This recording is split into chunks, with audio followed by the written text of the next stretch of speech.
back when I was a wee lad.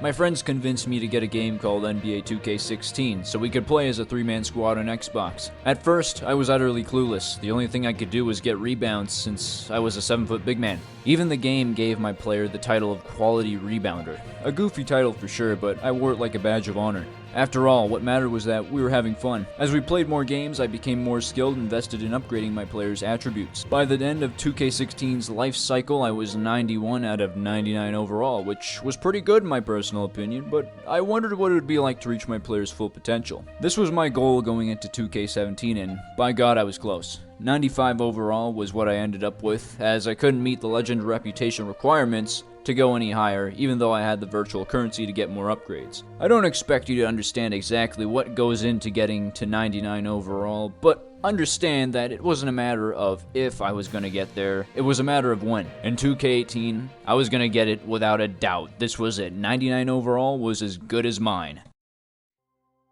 Long story short, 2K18 flops, me and the boys barely play. I get like 85 overall. We get 2K19, it's slightly better, but we still didn't play that much. At first, I didn't want to admit it, but as the months went on, it became clear that 2K18 completely killed our interest in playing. We did not buy 2K20. I still played 2K19 all the way up until the servers shut down and managed to get a 93 overall. But after that, I all but retired my dream of getting to 99. Now, for some ungodly reason, me and one of the boys, being the absolute goobers that we are, decided to get back into the franchise after missing 3 straight games and playing 2K22 for 2 weeks while it was on Game Pass. 2K23 was the name, and 101 Canadian is the money I will never see again. Long story short, we played it, we realized we had fallen for the nostalgia bait, and we stopped playing. Or at least that's what was supposed to happen, because you see, my schizo ass remembered the goal I had all those years ago. I realized that this could very well be the last 2K game I ever played, and with that thought, I decided it was time to finish what I started. It was time to get to 99 overall.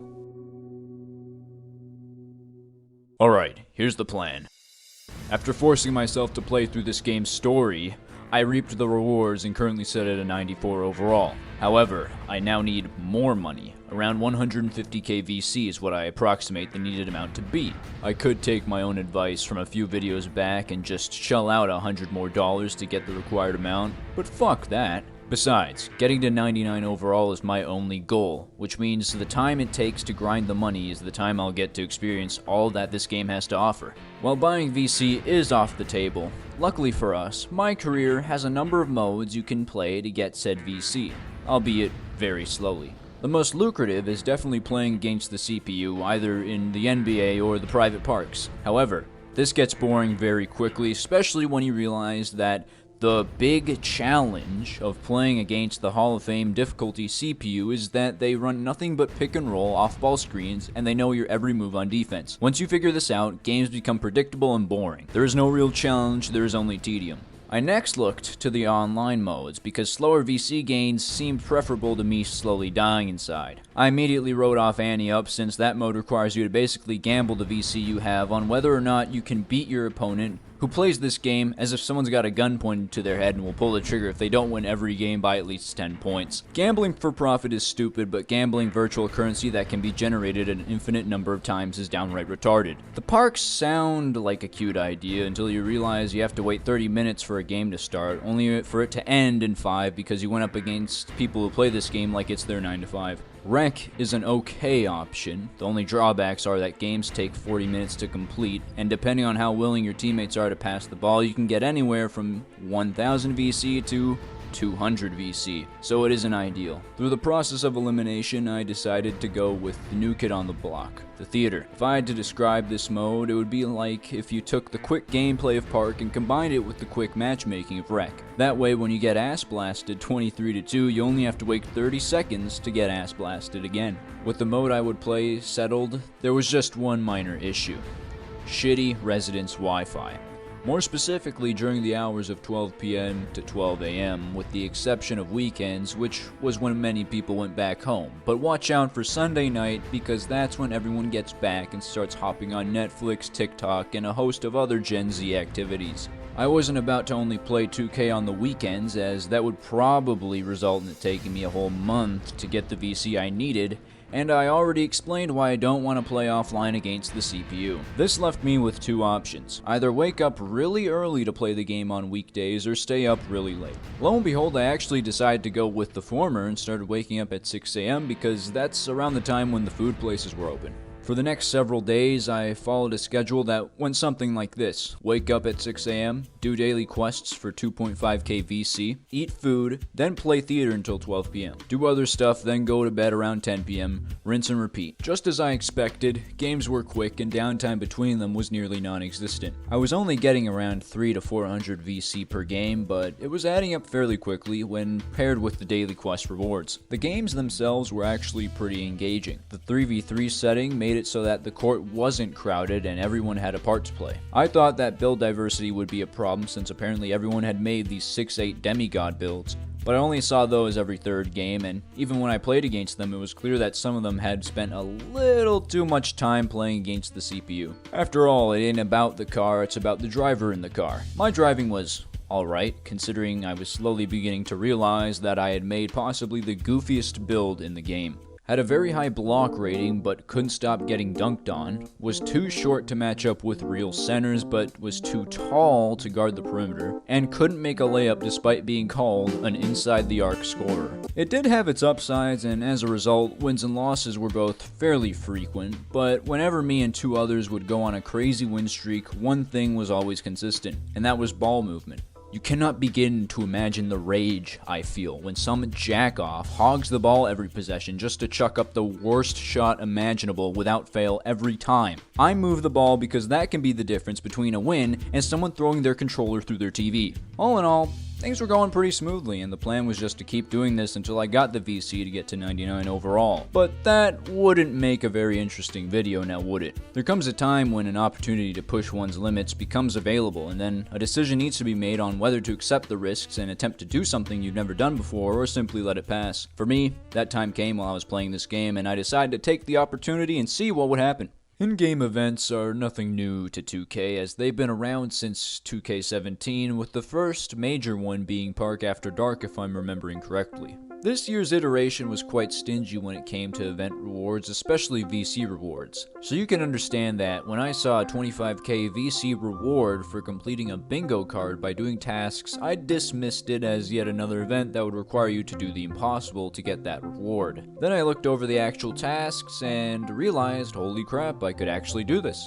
Only problem was that there were only 12 hours left in the event as it was taking place over the weekend, and I had not bothered to give it a fair look until Sunday. I had no clue if it would even be possible with the time remaining, but damn it, I had to try, even if it ended up being a complete waste of 12 hours. I was able to get nearly half the spaces filled without wasting too much time, since I had already completed some of the tasks while playing theater, and a handful were pretty simple, like emote in the city, do something on your phone, strip naked and do a fashion walk. In all, took maybe 30 minutes. There were really only two tasks I saw as troublesome: convert an and one opportunity in an online game and play 5 games wearing the bingo shirt. Converting an and one meant that my fat ass would have to get fouled, make the bucket, and make the free throw. The only mode that allowed free throws was rec, which meant I would probably have to do all this over a 7'1", 300-pound guy whose full name is Ryus Killfuck Johnson. As for the shirt thingy, playing 5-part games isn't difficult, but the bingo shirt is a reward for completing one of the 4 other lines on the bingo card. It could be the first one I complete, but it could also be the last one, so I don't know, bro, whatever happens, happens. I decided to try for the and one first, since this one task could be the difference between maybe getting the 25k and forget about it. So first game, and we get a hoop plus the harm. Okay, all I have to do is make this one free throw. I've been using the DeMarcus Cousins free throw form since 2K19, so this should be a piece of, and I missed it. I may have just fumbled the bag, since and ones are pretty rare and usually, and it happened again. If I miss this free throw, we're gonna have a problem. GG easy, not even close, baby. Next I went to the park to start grinding away at some park games played tasks. I was playing 2v2s when I randomly get a party invite, assuming it's my teammate, and in an extroverted mood I join up. Turns out it's a bunch of random guys who are looking for people to squad up with. I'm down since I need to play a shit ton of park games anyways, so we get to playing. And as the games go on and the hours tick by, through casual conversation I slowly get an idea of their goals and motivations for playing this game. Most of the goals were pretty simple. Get to this season level, I have friends that play, and some are also trying to reach 99 overall. In my opinion, a goal is a goal no matter how complex or simple it may be, and I found it admirable that everyone in that party had a reason for why they were on the game. This was a real humbling experience for me, as in the past I had moments where I was legitimately questioning whether I was even playing against real players. It wasn't like I was going into every game dehumanizing my opponents, but I would have these absolutely autistic theories about how everything in the game revolved around me. Anyone who was worse than me was probably a bot, and anyone better, they were probably cheating in some way. I've started to chill out with the whole main character shtick in recent times, but this experience definitely helped solidify that I am merely one of many. After messing around for several hours, only 4 remained till the event ended. I remembered that I needed money, not friends. At this point, a large group had amassed, and they're having a blast, so I Irish out of there and get back to the tasks. It took a while, but at last, this dumbass shirt was in my possession. All I needed to do was exist in 5 games, and the money was as good as mine. Oh, heavens. It's 9 p.m. on a Sunday. Damn it, why do I never take my own advice? Oh. Thankfully, the Zoomers were merciful, as I was able to play through 5, albeit laggy games. The last task was a single wreck game played, and while it was a loss, I ended up dropping 33, which was kind of funny because I also dropped 33 in my last wreck game of 2K19. Afterwards, there was no funny business on 2K's part. The 25k was given to me immediately, and after 12 long hours, I could finally lay my head to rest. While the event reward did help quite a bit, the cost per attribute was only going up. Hell, my mid-range was 40k per point, and I was still 7 off from the max. The 12-hour session also took a lot out of me, as it was affecting my performance in the theater, which meant less wins, which meant less money. I was beginning to falter, and my motivation had all but run its course, but I couldn't give up. I'm only 3 overall away. After taking all of this into account, I'm not going to sugarcoat it, I played my career for 3 straight days. I'm not proud of what I did, and it was a mind-numbing 3 days for sure, but from my perspective at that time, every option seemed like a bore, and so I chose the most lucrative one. Although there was one mildly interesting thing that happened in my career. I played for the Trailblazers, and we were playing against the 76ers in the finals. These guys were basically a super team. 60 wins, Joel Embiid, James Harden, Shep Owens in my game was averaging like 22 points and even got the Rookie of the Year over me. We're down 3-1, but I refused to lower the difficulty from Hall of Fame since that's how you get the most money. With the Game 5 in Philly, it looked like we were gonna lose, but then Joel went down with a collapsed lung, so he's fucking dead. James Harden chokes, big surprise there. I lock up Shep in a CBT torture chamber, and we end up coming back down 3-1. I don't really care for my career anymore, but this moment with Lillard did bring a smile to my face, even though I had to carry his bum ass for the majority of the playoffs. On the day I got to 99 overall, Season 3 released, and I was oh so very pleased to see that 2K was locking new features behind the final tier of their Battle Pass.